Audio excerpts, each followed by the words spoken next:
वहीं हरिद्वार से धर्म संसद को लेकर विवाद अब छत्तीसगढ़ की राजधानी रायपुर में भी पहुंच गया है। यहां आयोजित धर्म संसद के कार्यक्रम का समापन विवादों के साथ हुआ।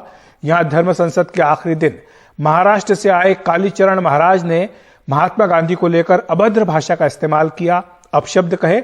इसके बाद कालीचरण के खिलाफ रायपुर में केस दर्ज कर लिया गया है।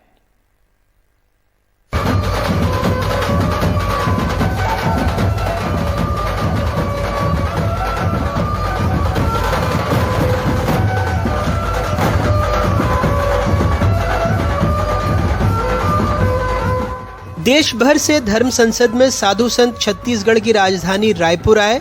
रायपुर में इनका भव्य सर्वदलीय स्वागत हुआ। सर्वदलीय इसलिए क्योंकि मुख्य संरक्षकों में कांग्रेस के विधायक सत्यनारायण शर्मा थे, विकास उपाध्याय थे, रायपुर नगर निगम के सभापति प्रमोद दुबे भी, बीजेपी से सच्चिदानंद उपासने और पूर्व मंत्री और विधायक बृजमोहन अग्रवाल। सबने खूब तालियां बजाकर संबोधन को सुना।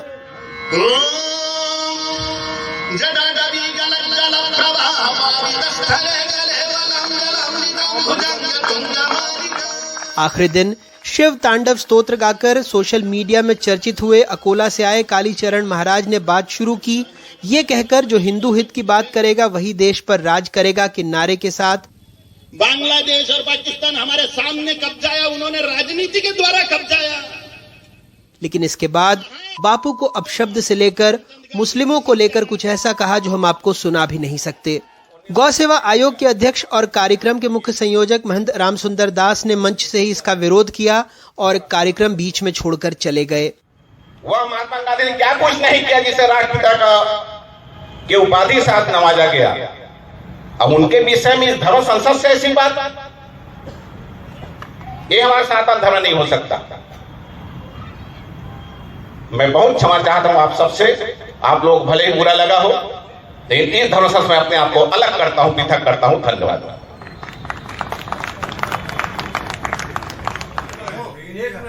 मामला बढ़ा तो प्रमोद दुबे जैसे कांग्रेस नेता जो आयोजकों में शामिल थे खुद थाने पहुंचे।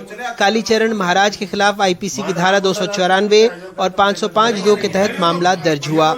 प्रथम दृष्टया अपराध पाए जाने पर इसमें अपराध पंजीबद्ध किया गया है और विवेचना की जा रही है। वैसे पीसीसी चीफ की मांग देशद्रोह की धारा लगाने की थी। मुख्यमंत्री सहित कांग्रेस के तमाम नेताओं ने बीजेपी को घेरा। कार्यक्रम में शिरकत करने वाले अपने नेताओं के खिलाफ भी कार्रवाई की बात कही। राष्ट्रपिता के बारे में इस प्रकार के बातें कही जाना निश्चित रूप से दर्शाता है कि उनकी मानसिक स्थिति क्या है। यदि समाज में जहर घोलने की कोशिश करेगा तो उसके खिलाफ सख्त कार्रवाई होगी। बीजेपी बचते बचाते बचाव की मुद्रा में दिखी, फिर बापू के सामने सावरकर के अपमान की बात कहने लगी।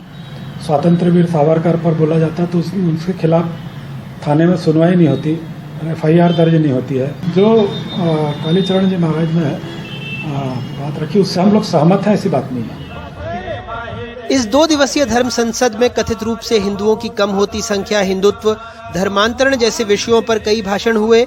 कई साधुओं ने हिंदू धर्म के खतरे में होने की बात कही तो कुछ साधुओं ने यह भी कहा कि यूरोप की बड़ी आबादी हिंदू बन चुकी है। वैसे छत्तीसगढ़ में सरकार खुद राम वनगमन पथ, राम रथ यात्रा, कौशल्या माता मंदिर जीर्णोद्धार, गोबर खरीदने जैसे कई मुद्दों को अपना कर संघ से शाबाशी हासिल कर चुकी है। कई लोग ये तक कहते हैं कि कांग्रेस बीजेपी से उसके मुद्दे छीन रही है। 3 साल पहले बीजेपी से सत्ता छीनने के बाद हाल में ही स्थानीय निकाय चुनाव में भूपेश बघेल ने बीजेपी को जबरदस्त पटखनी दी है। लेकिन आलोचक ये कहते हैं कि छत्तीसगढ़ में कांग्रेस सॉफ्ट हिंदुत्व के आसरे है। अब धर्म संसद के मामले को ही ले लीजिए। कालीचरण महाराज पर जो धाराएं लगी उसमें अधिकतम 3 महीने और 3 साल की सजा है, यानी सब की सब जमानती। जबकि कांग्रेस के ही आला नेता कह रहे हैं कि उनके खिलाफ सख्त से सख्त कार्रवाई होनी चाहिए। रायपुर से कैमरा पर्सन रिजवान खान के साथ अनुराग द्वारी, NDTV इंडिया।